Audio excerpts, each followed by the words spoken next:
우리가 아브라함을 보면은 믿음의 조상이라는 수식어가 항상 따라다니지만은 실제로 아브라함의 삶은 실수투성이고 죄를 짓고 하나님을 믿지 못하고 의심하며 또한 마음도 연약하고 옹졸한 사람입니다.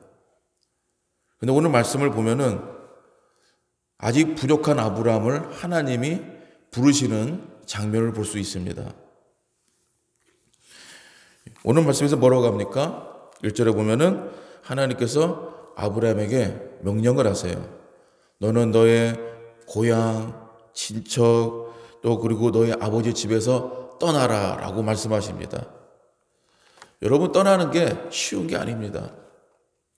내가 익숙하고 내가 편하고 내가 항상 누리고 즐겼던 것을 한순간에 논다는 것은 쉬운 게 아니에요.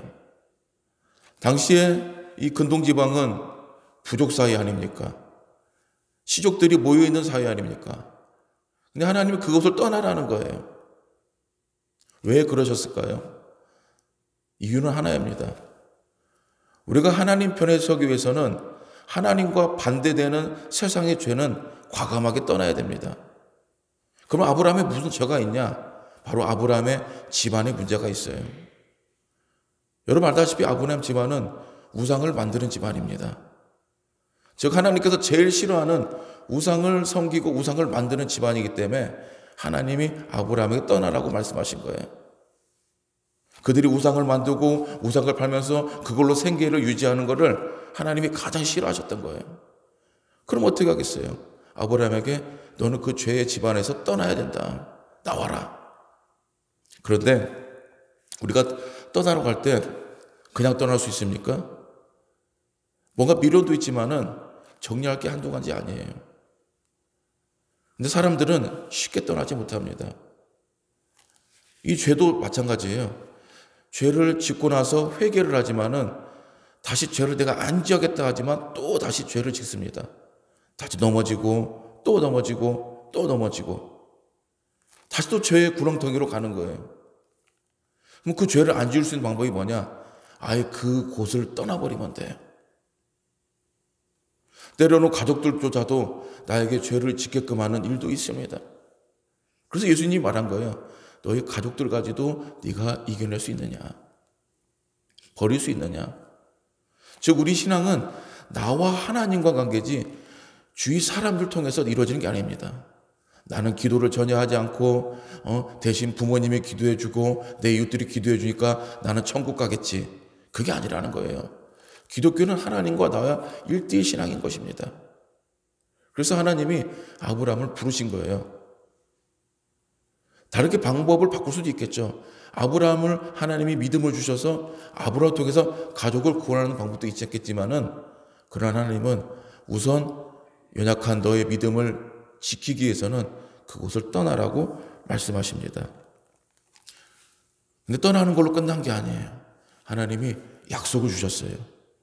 여러분 우리가 떠날 때는 또 그것을 버릴 때는 내 익숙한 것을 모든 것을 다 떠날 때에는 붙들어야 할 말씀도 함께 가지고 가야 됩니다. 새로운 데 가서 새로운 신앙을 적응하고 새로운 믿음을 적응하고 내가 전에는 항상 죄악의 자리에서 뒹굴면서 그 믿음이 없는 사람들과 세상 사람들과 어울리면서 놀고 먹고 마시다가 갑자기 내 삶을 바꾼다는 게 쉬운 게 아닌데 그때 어떻게 해야 되냐? 그 유혹들을 이길 수 있는 방법은 하나님의 약속의 말씀을 붙드는 것입니다. 오늘 하나님께서 아브라함에게 말씀하시잖아요. 내가 너로 큰 민족을 이루겠다. 내게 복을 주겠고 너를 창대하게 하겠다. 이런 약속의 말씀을 주셨어요. 하나님이 우리를 부르실 때도요. 우리에게 약속의 말씀을 주셨습니다. 너를 통해서 너희 가정이 화목하게 될 거야. 너를 통해서 너희 가문과 기업을 이끌어 가실 거야. 너를 통해서 모든 사람들을 복음의 사람으로 세워갈 거야. 우리에게 주어진 직업을 통해서 우리에게 주어진 일들을 통해서 하나님께서 하나님의 약속과 언약을 이루어 가시겠다고 말씀을 하셨을 것입니다. 우리는 그 약속을 붙들면 되는 거예요. 다른 걸 볼 필요 없어요. 여전히 여전히 사탄은 우리를 계속 유혹을 합니다. 너 전에 이렇게 잘 지냈잖아. 전에 이렇게 편하게 지냈잖아. 전에 너 행복하게 지냈잖아. 너 네 이름만 대면은 다 알아줬잖아. 그런 유혹에 넘어가면 안 돼요. 과감하게 떠나셔야 돼요. 떠날 때 복이 많은 거예요. 말씀에 보면 이런 말씀이 있지 않습니까? 새 포도주는 새 부대에 닮아라. 우리가 세상 것을 다 비우고 떠난 후에 무엇을 담아야 되냐?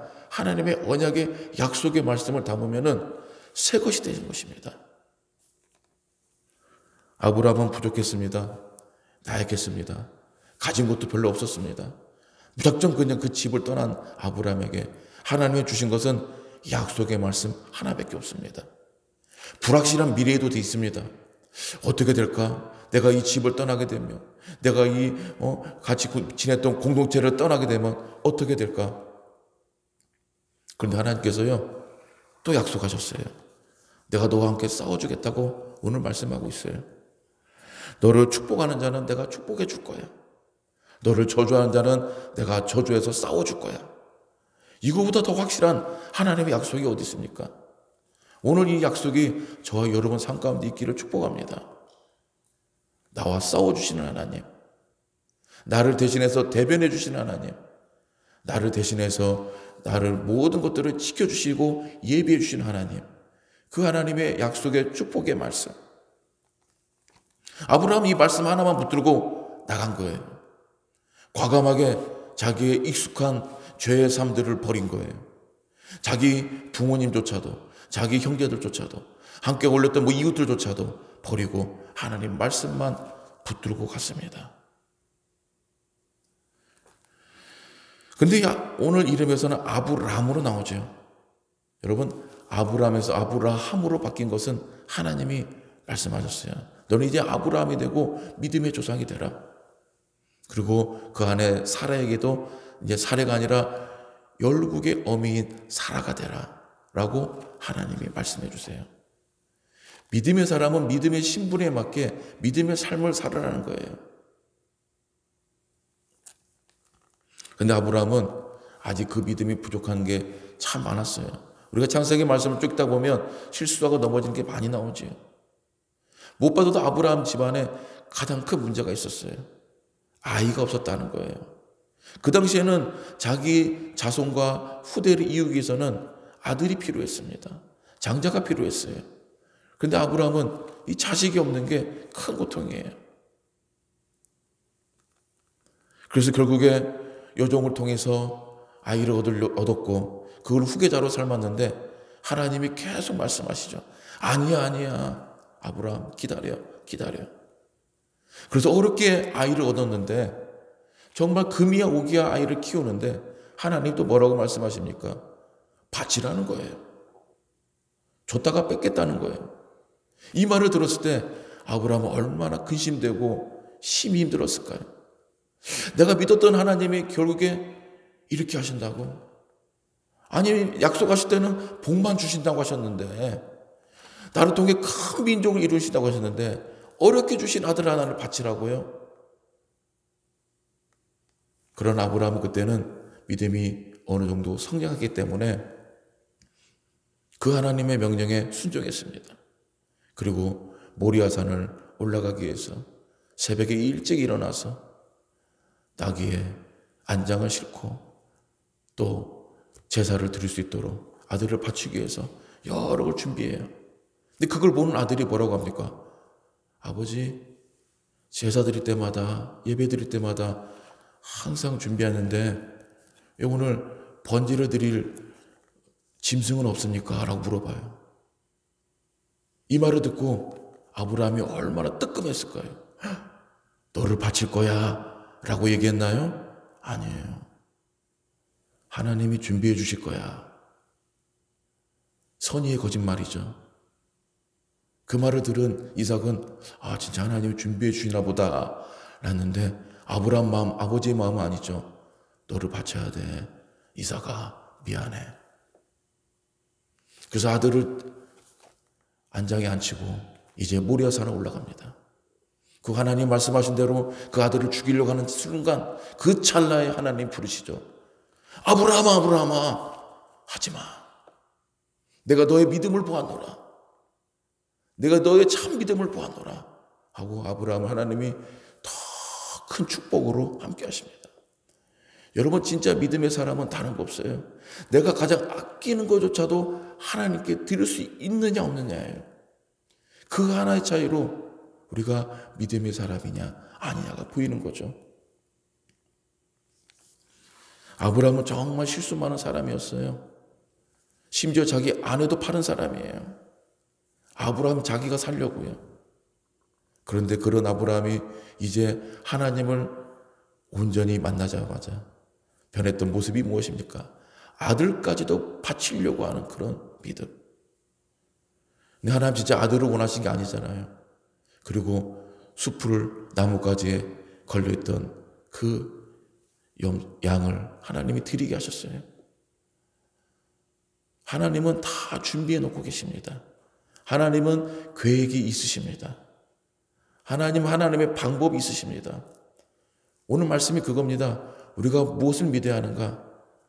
우리 자신은 연약하지만 무엇을 의지하는가? 하나님의 약속을 붙드시기를 축복합니다.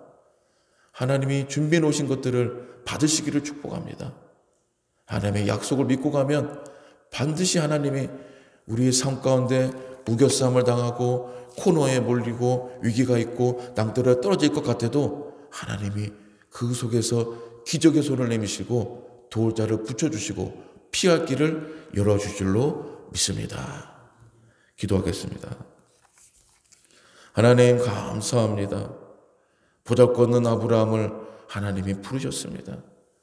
그런 아브라함에게 주신 것은 약속의 말씀밖에 없었습니다. 그러나 그 약속의 말씀이 단번에 이루어진 게 아니라 오랜 시간이 걸렸습니다. 하나님, 우리에게도 하나님께서 우리를 부르시고 믿음의 가문과 가정을 만들어 가셨습니다. 그러나 우리도 많이 부족한데 하나님께서는 우리가 알지 못하는 순간까지도 역사하고 계시고 붙들고 계심을 알게 됩니다. 오늘 한 주도 하나님 믿음 안에 우리 모든 하나님의 사람들 하나님의 이끄심과 인도하심과 그 계획하심을 믿고 하나님 앞에 온전한 믿음이 세워지는 축복 있게 하여 주시옵소서. 병상에 있는 하나님의 자녀들 찾아가서 위로해 주시고 군대에 있는 자녀들 하나님 홀로 두지 마시고 믿음 생활 잘하게 도와주시며 타지에 있는 청년들, 타지에 있는 성도님들 하나님 기억하시고 어느 곳에 있든 간에 예배할 수 있도록 예배의 자리로 항상 불러주시옵소서. 하나님 귀한 우리 신영교회 축복하 주시고 믿음과 말씀으로 든든히 서가는 하나님의 교회 되게 하여 주시옵소서. 모든 이들이 주 안에서 잘되는 형통과 축복 가운데 성도님들 들리는 소리마다 항상 하나님의 축복의 소리들이 은혜의 소리들이 들리게 하여 주시옵소서. 감사하며 예수님의 이름으로 기도하옵나이다. 아멘.